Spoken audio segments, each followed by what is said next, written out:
¡Hey, trotamundos! ¿Qué tal? Yo soy Kurenai y aquí venimos a hablar de libros.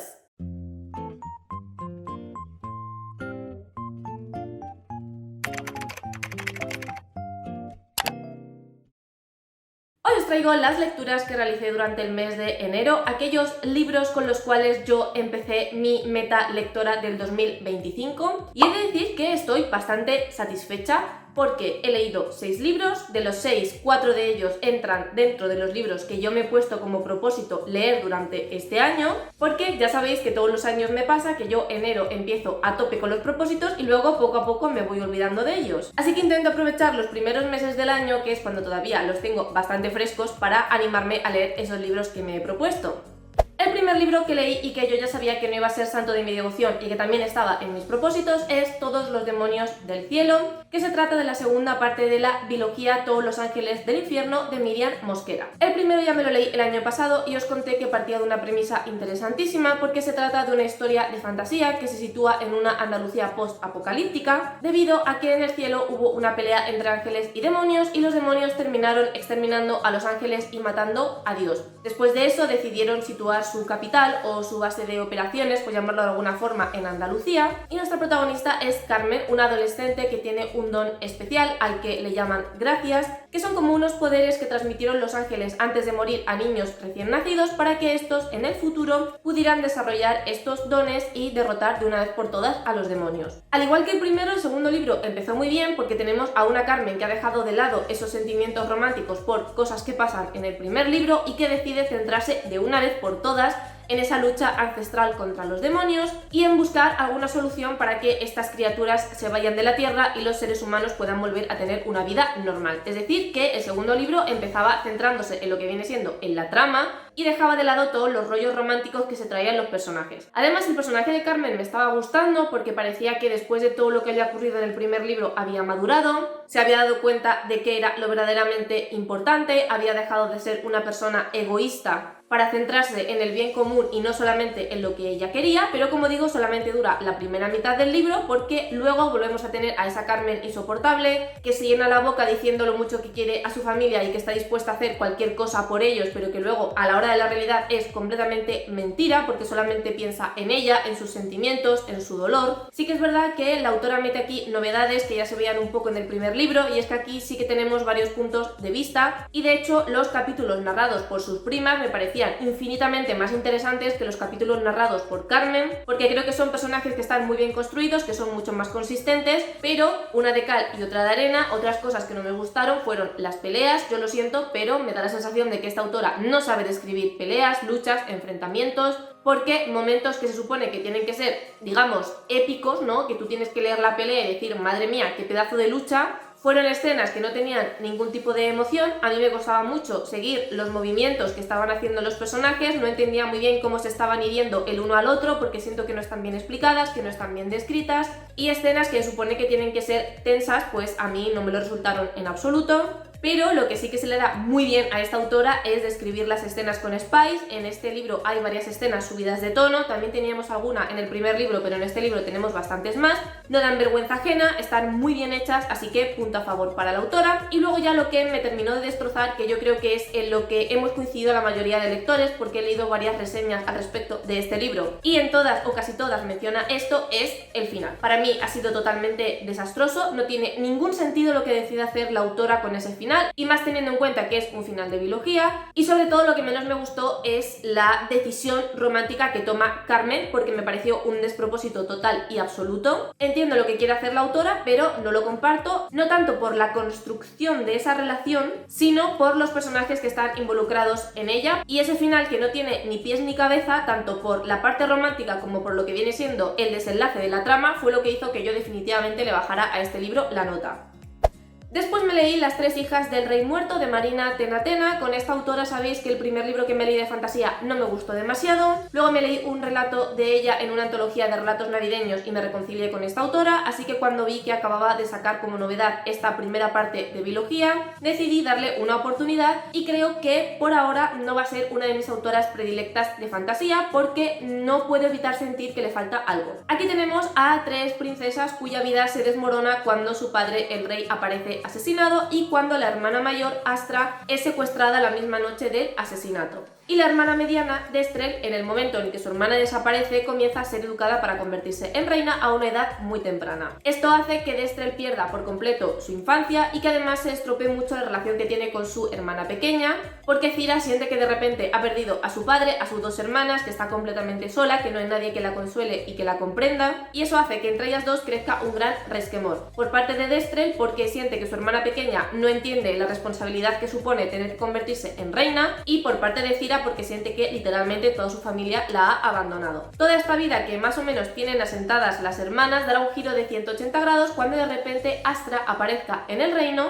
y anuncie que durante todo este tiempo no ha estado muerta, sino que ha estado secuestrada por unos monjes y que después de todos esos años acude de nuevo al reino a reclamar su lugar. Evidentemente esto a ninguna de las hermanas le hará gracia, a Destrel por un lado porque eso significa que todo por lo que ha luchado desde que era pequeña y que todo lo que ha tenido que sacrificar no va a servir para nada porque ahora no va a poder convertirse en reina, y Cira por su parte le guarda un gran rencor a Astra porque no entiende por qué ha tardado 10 años en regresar a casa. Esta novela es una novela de fantasía, pero aún así he de decir que la fantasía, por lo menos en este libro, aparece muy poco. Está representada en unos dioses que existen y que lo único que sabemos de ellos es que han sido desterrados porque hace mucho tiempo causaron una gran destrucción y desde ese momento la religión fue prohibida en todo el reino. Por lo tanto, sí que tenemos ese componente fantástico, pero por lo menos en esta primera parte es casi anecdótico y yo espero que en la segunda parte la autora lo desarrolle un poco más, que tiene pinta de que sí, teniendo en cuenta cómo termina el primer libro. Tiene a tres protagonistas que son muy diferentes entre sí, las tres protagonistas son narradoras de sus propios capítulos, son personajes muy complejos que han tenido que sufrir muchísimo, que entre ellas tienen una relación muy complicada. Es un libro de estos lentos que se va cociendo a fuego lento, en el que no hay grandes revelaciones, en el que no suceden demasiadas cosas interesantes o que te vuelen la cabeza, precisamente porque es un libro de personajes en el que lo que más importa es cómo se van amoldando estos personajes a las nuevas circunstancias que van surgiendo. Y ya digo que si buscáis una biología de fantasía, pero que el toque fantástico es muy ligero, al menos insisto, en este primer libro, y donde prima sobre todo el desarrollo de personaje y las intrigas del reino, desde luego esta es vuestra autora. Otro libro que estaba en mis propósitos de lectura era Santos Crueles de Emily Duncan. La autora nos sitúa en una guerra sagrada que lleva muchos años abierta entre los magos de sangre, que son aquellos que pueden realizar magia y hechizos mediante su sangre, y luego los monjes, que son aquellos que también realizan magia pero con ayuda de los dioses. Para los monjes, los magos de sangre son unos herejes, mientras que para los magos de sangre hay que erradicar la religión y la magia de los dioses. Así tenemos a nuestra protagonista Nadia, que es un prodigio porque es la única persona que ha nacido en muchísimos años que es capaz de comunicarse con todos los dioses del panteón y capaz de obtener magia de todos ellos. Nadia es como el arma definitiva, por así decirlo, para ponerle fin a esta guerra y para poder erradicar a los herejes y convencer a la gente de que vuelva a creer en estos dioses. Así que la historia va siguiendo un poco a Nadia, cómo se va gestando los diferentes planes para poder acabar con este gobierno opresor que no para de impulsar la guerra, que lo único que quiere es beneficiarse en cuanto a poder y economía de esta guerra cruenta que está matando a toda la población, y como Nadia encuentra en su camino a un muchacho que, aunque a priori podría ser su enemigo mortal, termina convirtiéndose en un valioso aliado. Tengo claro que no voy a continuar con la trilogía porque, aunque sí que este primer libro tiene elementos interesantes, no me pareció nada novedoso porque sinceramente me pareció una copia de Sombra y Hueso. Mucho más aburrido, con personajes mucho más planos, con una trama mucho más inconsistente. La ambientación es muy similar, el propósito de los personajes es muy similar, el hecho de que la autora sea capaz de contactar con los dioses no se parece a Sombra y Hueso, pero en Sombra y Hueso también tenemos santos que son capaces de potenciar los poderes de Alina. Ambas son como un milagro porque tienen poderes que llevaban siglos dormidos y que de repente aparecen y se convierten las dos en la clave para terminar con esta guerra entre un bando y otro. Siento que todo es demasiado similar, pero en este caso a peor, porque no creo que mejore nada de esa trilogía ni que nos aporte, como digo, nada novedoso. Entonces creo que me voy a quedar aquí. Ha sido una buena experiencia leer el libro porque la verdad que la ambientación rusa me ha gustado bastante y el cómo maneja la autora la magia y demás, pero es que no ha habido nada que me haya gustado, ni la trama, ni los personajes, ni siquiera el cómo está escrito. Después de este batacazo me leí un librazo que no estaba dentro de mis propósitos, pero que me alegro un montón haberlo leído, y es Las 7 muertes de Evelyn Hardcastle. El libro empieza con un hombre que se despierta de repente en el bosque y que no recuerda absolutamente nada de sí mismo, ni cómo se llama, ni cómo ha llegado ahí, y lo único que recuerda es el nombre de Anna y que ha visto a una mujer huir por el bosque y ha escuchado un disparo. Pero por más que busca en el bosque es incapaz de encontrar a nadie, está completamente desorientado y después de andar durante un rato consigue llegar a una mansión. Cuando llega allí todo el mundo le conoce, al parecer es el invitado de los Hardcastle, que han organizado una fiesta en la mansión, pero él no consigue recordar nada de sí mismo. Intenta convencer al resto de invitados de que han matado a alguien en el bosque, pero cuando estos vuelven de buscar al supuesto cadáver le cuentan que no hay absolutamente nadie, que seguramente se lo haya inventado, y entonces el protagonista está muy confuso porque no entiende qué está pasando, no entiende por qué ha perdido la memoria, hasta que un hombre con una máscara del médico de la peste le comenta que ahora mismo está en el cuerpo de uno de los invitados de la fiesta de los Hardcastle, pero que no es su cuerpo, y que su misión es averiguar quién va a matar esa noche a Evelyn, que es la cumpleañera por la cual se está celebrando esa fiesta. Para averiguar quién es el asesino, Aiden se va a despertar cada día en el cuerpo de uno de los invitados y tendrá que ir armando un rompecabezas que si no consigue resolver, es decir, que si no consigue o impedir el asesinato de Evelyn o averiguar quién la va a matar, va a repetir ese día en bucle. Si os gusta Agatha Christie y las novelas de misterio en general, creo que esta obra es una obligación. He de decir que es un poco confusa porque, como digo, el protagonista va saltando de invitado en invitado y además el orden cronológico no es consecutivo, va saltando y atrasándose en el tiempo dependiendo de en qué invitado esté, porque básicamente cambia de cuerpo cuando los invitados se duermen. Entonces, si el huésped en el que está se echa una siesta, salta al día siguiente a otro huésped diferente, y cuando el anterior se despierta regresa al día anterior a ese otro huésped, por lo que sí que es cierto que aunque el autor es bastante claro en explicarte las cosas y se centra mucho en situar al lector en qué cuerpo estamos y en qué momento estamos de la historia, a mí la verdad es que a veces me resultaba un poco confuso, sobre todo porque había algunos nombres que se parecían un poco entre ellos y eso hacía que no supiera muy bien qué personaje era qué, pero bueno, una vez que solventas ese escollo inicial,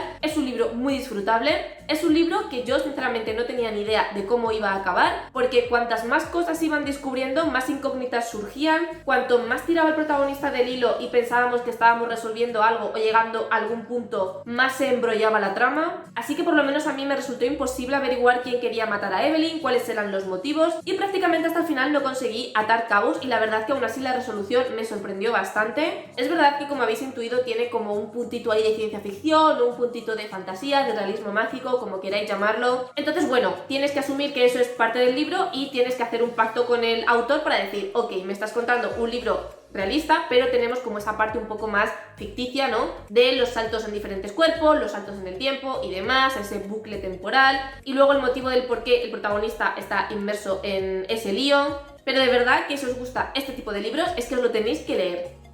Seguimos con otro libro que sí que estaba en mi lista de propósitos y es Yumi y el pintor de pesadillas, una de las novelas secretas de Brandon Sanderson que, aunque están dentro del Cosmere, se puede leer más o menos independiente. Aquí tenemos a dos personajes que vienen de mundos completamente opuestos, además en el sentido más literal de la expresión, y por un lado tenemos a Yumi, que es una yoki haiyo, que es una especie de sacerdotisa que medita apilando piedras y esa meditación atrae a los espíritus. Estos espíritus pueden conceder ciertos favores a los humanos, por lo que cada espíritu que Yumi invoca le concederá algo que necesite a una de las personas que acudan a verla. En una de esas meditaciones, Yumi se topará con un espíritu que le pide ayuda, que le dice que están atrapados y que ella es su única esperanza para poder salvarlos. A partir de ese momento, de repente se despierta en el cuerpo de Pintor. Pintor es un pintor de pesadillas que vive en otro mundo completamente diferente y que, como su propia profesión indica, se dedica a pintar pesadillas en un lienzo. En este universo, las pesadillas son entes reales que se dedican a matar a la gente absorbiendo su energía. Y la única forma de derrotarlas es pintar la forma de la pesadilla en un lienzo, porque ese lienzo como que la absorbe y hace que desaparezca. Yumi considera que es el destino y que si está unida a Pintor es porque él le va a ayudar en su mundo a solventar lo que el espíritu le ha pedido, y a partir de ese momento ambos estarán unidos. Pintor se despertará en el cuerpo de Yumi y por lo tanto tendrá que actuar como ella, mientras que Yumi se despertará como ella misma pero en el mundo de Pintor, y en ese caso Pintor se convierte en un ente invisible con el que nadie excepto Yumi puede comunicarse. Así que el libro va un poco de averiguar qué es lo que está pasando con los espíritus, cómo Pintor puede ayudar a Yumi y cómo a su vez Yumi puede ayudar a Pintor porque él también tiene ciertos problemas. Este libro tiene literalmente la premisa de Kimi no Na wa o Your Name, que es esta famosísima película de Makoto Shinkai, y lo cierto es que bebe muchísimo de esa película y también, como habréis intuido, bebe muchísimo de la cultura asiática, concretamente de la japonesa y de la coreana, y de hecho el propio Sanderson confiesa que leyó mucho manga para prepararse para escribir esta historia y evidentemente todo eso se nota a lo largo de toda la trama. También se nota muchísimo en la relación entre Yumi y Pintor porque es la típica relación que suelen tener los protagonistas de shoujo, cosa que a mí en el caso de este libro me gustó muchísimo y considero que es una de las mejores relaciones románticas que ha hecho Sanderson en todos los libros que tiene, porque es una relación preciosa, tiene muchísimos rifirrafes porque su forma de pensar, su forma de ver el mundo es completamente diferente, pero al final, como se ven obligados a trabajar juntos, como se ven obligados a estar juntos 24/7, terminan cogiéndose muchísimo cariño, terminan teniendo una amistad muy profunda y pues eventualmente terminan enamorándose, y yo de verdad que he disfrutado muchísimo esta relación romántica. He de decir que tanto a nivel de trama como a nivel de creación de mundo fantástico creo que es de las obras más sencillas de Sanderson, porque sí que sigue teniendo unos mundos muy originales, pero son mundos fáciles de comprender y para los que el autor no tiene que darte una explicación súper detallada, sino que enseguida entiendes cómo funcionan. También decir que el narrador de esta obra es Koi, para los que estéis metidos dentro del Cosmere sabéis quién es, y sinceramente no me ha terminado de convencer como narrador. Es verdad que al final le terminas cogiendo el punto y terminas cogiéndole el gusto a la narración, pero al principio no me gustaba nada tenerlo como voz narradora porque sentía que su forma de contar la historia no encajaba en absoluto con la historia que nos estaba contando, y eso hizo que me costara muchísimo meterme dentro de la novela. Luego, otra cosa que tampoco me convenció es que Sanderson intenta reflejar de alguna forma las diferencias de formalidad que hay en los idiomas asiáticos. No recuerdo si el coreano también lo tiene, pero el japonés definitivamente lo tiene, y es que los japoneses no hablan de la misma forma si se están refiriendo a un superior o a alguien con el que tiene mucha confianza, y Sanderson la manera que ha tenido de recrear esto es insistir constantemente en si estaban hablando en nivel alto o en nivel bajo, porque evidentemente ese tipo de expresiones que tiene el japonés son muy complicadas de replicar, al menos en español, e imagino que en inglés también, y eso me estaba sacando constantemente de la historia. Parece una tontería, pero cuando estás todos los diálogos leyendo bajo o alto para saber el grado de formalidad en el que hablan los personajes, pues a mí personalmente me estaba poniendo un poco de los nervios. Y luego, aunque sí que me ha gustado mucho, coincido con Rebeca, que fue con quien me leí este libro, en que lo mejor de esta novela es la pareja protagonista, son Yumi y Pintor. Si esta obra hubiera tenido otros personajes, creo que no la habría disfrutado tanto, porque lo que viene siendo la trama como tal no es una trama que enganche. De hecho creo que es un libro bastante lento y en algunos puntos bastante aburrido, y lo que realmente destaca de esta novela son sus personajes. La relación que se va fraguando entre ellos, como digo, está perfectamente desarrollada, precisamente porque Sanderson en esta obra quiso centrarse en el romance entre sus dos personajes, y aunque al principio he dicho que esta es una novela independiente dentro del Cosmere, no es una novela que yo recomendaría leer si no has leído nada de Sanderson, más que nada porque hay muchísimas referencias a otras obras del Cosmere, y aunque sí que es cierto que si no las entiendes tampoco te pierdes tanto, sí que es un poco frustrante estar leyendo referencias al Archivo de las Tormentas, referencias a Elantris, referencias a Nacidos de la Bruma, que son prácticamente constantes a lo largo de la novela, y no entender a qué se está refiriendo. Si os da absolutamente igual y queréis leeros una novela independiente de Sanderson simplemente para probar, o simplemente que Yumi y el Pintor os llama muchísimo, podéis leerlo sin problema, pero simplemente advertid de que esas referencias no las vais a entender. Es más, me costaba entenderlas hasta a mí, que estoy bastante metida dentro del Cosmere, así que imaginaos. Y ya por último terminé leyendo otro libro que estaba dentro de mis propósitos de lectura, un libro con respecto al cual tenía mucho miedo porque había leído cosas terribles y porque además era la segunda parte de una saga cuyo primer libro, aunque entró en mis mejores lecturas, siempre he reconocido que el libro como tal es una obra pésima, y os estoy hablando de Alas de Hierro, que es la segunda parte de la saga, porque creo que van a ser 5 libros de El Empíreo. La autora sigue sin saber escribir, ¿vale? Eso es algo evidente, nadie que lea esta saga puede decir que la autora escribe bien o que la autora sabe escribir mínimamente, y obviamente era algo que yo me esperaba, porque el primer libro está escrito como el culo y no esperaba que esta señora pues se convirtiera de repente en una super escritora del primero al segundo, porque además creo que los escribió prácticamente seguidos. Pero lo que sí que me esperaba es que, teniendo en cuenta el éxito que ha tenido esta saga, esta señora tuviera un editor detrás que le corrigiera ciertas cosas, pero parece ser que no ha sido el caso. Otra cosa en la que tampoco ha mejorado en absoluto es en los diálogos, que son todos pues bastante estúpidos, estúpidos. De hecho, lo peor que tiene toda la saga son las descripciones, porque es muy complicado saber dónde están los personajes, en qué momento suceden las cosas, hacerte una idea de los escenarios.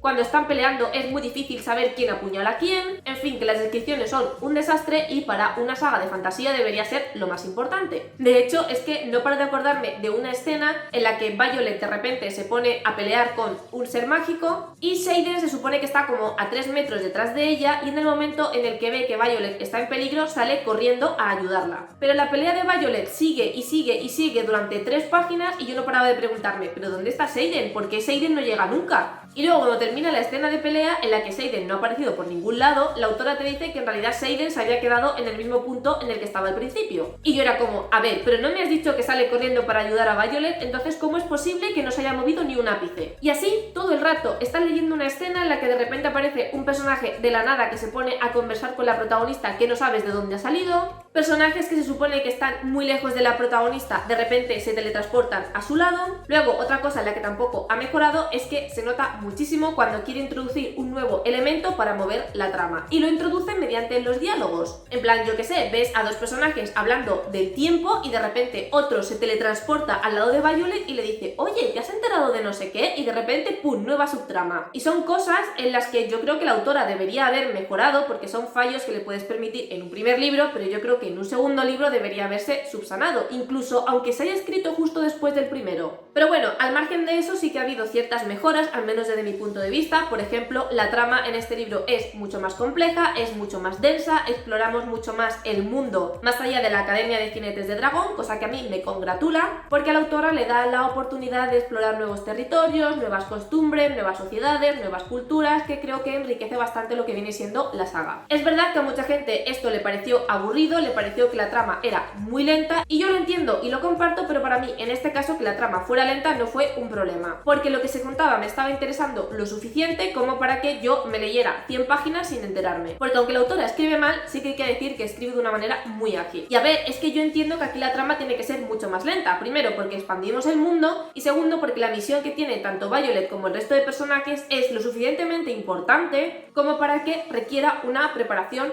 previa. Y además, una preparación que tiene que realizarse a escondidas de los gobernantes, por lo que no es algo que te lleve 2 días y que por lo tanto tiene que dilatarse en el tiempo. ¿Que a lo mejor podrían haberse enrollado tanto? Pues puede ser, pero es que a mí personalmente que la trama fuera lenta en este libro concreto no me molestó, sobre todo porque es un libro muy puente entre el primero y el tercero. Otra cosa en la que yo creo que mejora es en el desarrollo de personajes, porque en el primer libro los únicos que tenían un mínimo de desarrollo eran Violet y Xaden, y el resto de personajes estaban ahí en plan, mira qué bien, Violet tiene amigos, pero literalmente no hacían otra cosa. En cambio aquí, gracias a Dios, tienen más peso en la trama y en la vida de Violet que en el primer libro, por lo que es muy fácil cogerles cariño, es muy fácil empatizar con ellos. Mi personaje favorito, después de los protagonistas, es Dain, o Dain, como se pronuncia, el mejor amigo de Violet. Me encanta muchísimo lo que ha hecho la autora con este personaje, me cae genial, le quiero un montón, me da igual que tenga un montón de haters, yo empatizo con él, le comprendo, entiendo por qué hizo lo que hizo, aunque no esté de acuerdo, y es un personaje que me gusta muchísimo. Y luego otro punto que ha sido positivo y al mismo tiempo negativo es la relación romántica entre Violet y Xaden. Al final del primer libro y al principio de este libro pasa algo que abre una brecha enorme entre ellos dos, porque Violet siente que Xaden ha traicionado su confianza en cierto aspecto. Me ha gustado mucho la forma en la que la autora lo ha abordado, porque entiendes perfectamente por qué Violet se siente como se siente y entiendes perfectamente por qué Xaden ha tomado esas decisiones con respecto a Violet. Eso ha hecho también que se añada una nueva capa de complejidad a esta relación, que no sea simplemente madre mía, cómo me pones, y que por lo tanto ambos personajes hayan tenido que madurar no solo como entes individuales, sino también con respecto a su relación. Eso sí, la parte negativa es que las conversaciones entre ellos dos eran constantemente un puñetero bucle, todo el rato estaban discutiendo de lo mismo, y aunque entiendo el punto, por lo menos la autora podría haberse molestado en que los diálogos fueran diferentes, porque literalmente había diálogos que yo decía, pero esto no lo he leído hace 3 páginas. Y luego la otra cosa que no me ha gustado nada es que este libro tiene muchísimas escenas de cama, pero el problema no es ese, sino lo que he comentado muchas veces, que están metidas de una manera muy forzada, que se ponen a triscar en momentos en los que no pega en absoluto y que como la autora escribe como el culo, las escenas daban una vergüenza ajena que yo me quería morir cuando las leía.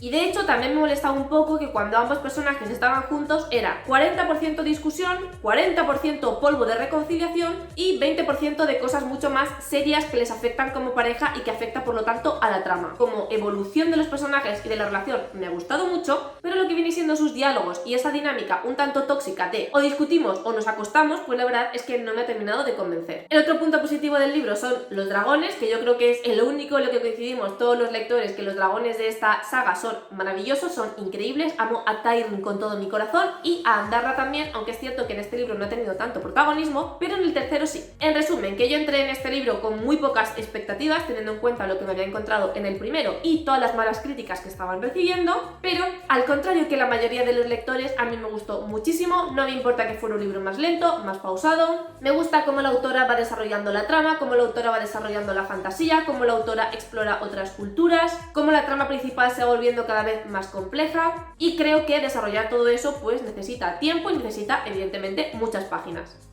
Y hasta aquí todas las lecturas que realicé durante el mes de enero. Como he comentado al principio, estoy bastante satisfecha porque he completado muchos libros que tenía en mis propósitos y también bastante satisfecha porque en general han sido buenas lecturas. Así que contadme cómo habéis empezado vosotros el año, qué tal han ido vuestras lecturas y si ya tenéis vuestra primera lectura de 5 estrellas. Recordad que podéis seguirme en mis redes sociales, Twitter, Instagram y el blog, donde voy a ir enseñando de una manera mucho más detallada todo lo que leo. Si os ha gustado este vídeo, que os gusta el contenido de mi canal, no os olvidéis de suscribiros. Os recuerdo que vídeo todos los domingos a las 6 de la tarde, hora española. Muchísimas gracias por estar un día más conmigo y nos vemos en el próximo vídeo.